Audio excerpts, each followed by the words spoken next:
Tonight, finally funded. Racette School in St. Paul will be receiving provincial money to modernize their facility. Plus, ready, set, relay. The annual Relay for Life prepares for kickoff at Lloydminster's Bud Miller Park. And home again, home again. Residents are finally allowed to return to what remains of the town of Slave Lake. In sports, batter up. The Lloydminster Twins open their 2011 NSRBL season against their Border City rivals. This is Newcap News with Jacob Zaire. Good evening and thank you for joining us. Carly, it's one of those sure signs of summer, people out playing baseball. Yes, very much so. And the defending back-to-back NSRBL champs actually got the chance to open up their season last night. So we've got highlights coming up in sports. I'm looking forward to that. Right. And Gerard, Relay for Life tonight. What are they looking forward to in the forecast? Well, the sun has just come out. We've had a very cloudy day. The forecast is still saying that we may have some precipitation. We'll talk about that. But 18 is where we have gotten to. It happened just at about 4:30 or thereabouts. 31% is that humidity. It's been rising slowly, but we'll keep a watch of it as the evening goes along. The winds out of the east-northeast at about 18 kilometers an hour. And as we compare across the region, the Lakeland region has gotten to 21 today. And in the Battlefoods, a mix of cloud and sun, but mostly on the cloudy side at 18 degrees Celsius. Wainwright RCMP are asking for the public's help in tracking down some gasoline thieves. The suspects used a large truck with hoses to siphon fuel from the tanks at a co-op cardlock gas station in Irma, Alberta. The theft happened sometime between May 21st and May 22nd. Anyone with information about the crime is asked to contact the Wainwright RCMP or Crime Stoppers. Battleford's RCMP have laid 15 charges of theft and fraud on a former employee at an adult care facility. 47-year-old Audrey Gallinger is charged with various counts of theft and fraud under $5,000 and one count each of theft and fraud over $5,000. Gallinger was the financial manager and bookkeeper at River Heights Lodge in North Battleford. The alleged offenses took place between April of 2009 and April of 2010.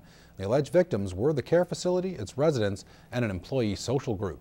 Gallinger's first court appearance is on June 20th. The Saskatchewan Teachers Federation announced today they will be accepting the government's offer to return to the negotiating table next week. A press release for the STF indicated that teachers are again returning to the bargaining table with the hope that the government will bring increased resources this time around and possibly be more open to the idea of binding arbitration. Teachers across the province walked out for 2 days this week and will continue to withdraw voluntary services starting Monday, May 30th until further notice. Saskatchewan teachers have been without a contract since August 2010. Well, it's a project that began in 2004, and today it was announced that the Racette School in St. Paul will be receiving provincial funding to modernize its building. As Clayton Brown explains, everyone involved is elated the announcement finally happened. Students and staff have been waiting 7 years for this announcement, and school officials say they are excited to get plans underway.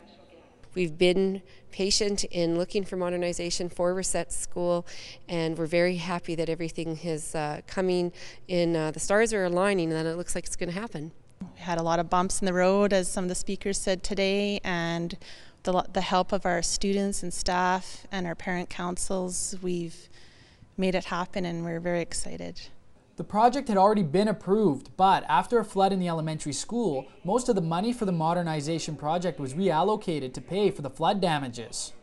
I had to personally come and give the news to the staff and the parent council, and it was, they were devastated because we've been on such a roller coaster in the last few years. MLA Ray Daniluk made the announcement the school would be receiving a grant. What he didn't announce was the dollar amount. I'm not looking at saying, okay, this is the cost of a new school, so let's fill the dollar figure, or let's fill what we can do up to the dollar figure. I have asked the student councils, the parent councils, and the school board to go back and look at the plans that they have. School officials say it's been a long road to get to this announcement today, but they also realize their work is just beginning. We're going to go back to our plans, reprioritize, look at where we want to go and work with all of our stakeholders to make sure that we get what we want and what we need for the future. The province hopes to have renovations completed for the 2014 school year. In St. Paul, Clayton Brown, Newcap News. Organizers and teams are making their final preparations for this year's Relay for Life. Last year's event raised over $325,000 for cancer research, and the hopes are that this year's total will beat that. The night wouldn't be possible without the hundreds of volunteers who are currently hard at work setting up for the 12-hour overnight relay. For the people behind the fundraiser, tonight is a culmination of months of hard work, and they can't wait to get it started. We cannot go wrong. We have got the greatest committee, we've got fabulous entertainment, we've got our survivor walk, our luminary ceremony. I mean, we just can't miss. It's going to be fabulous. Relay brings together people from all walks of life to celebrate those who have beaten cancer and honor those who have lost their battle with the disease. It all makes for an emotional evening. It's a roller coaster of emotions for me. We laugh, we cry, there's great entertainment, we have so much fun. We connect with people that maybe we only see once a year, so it's just a wonderful, wonderful event. The event begins at 7 p.m. tonight with the Survivors Walk and lighting of the luminaries happening closer to 11 p.m. Everyone is welcome to attend the opening ceremony and stay to show their support for the relay teams until the park closes at 11. If somebody has never been to it, oh my gosh, they need to come. It is something truly remarkable, and you cannot be untouched when you come. Tickets are nearly sold out for the 2011 Lucky Lloyd Lotto fundraiser.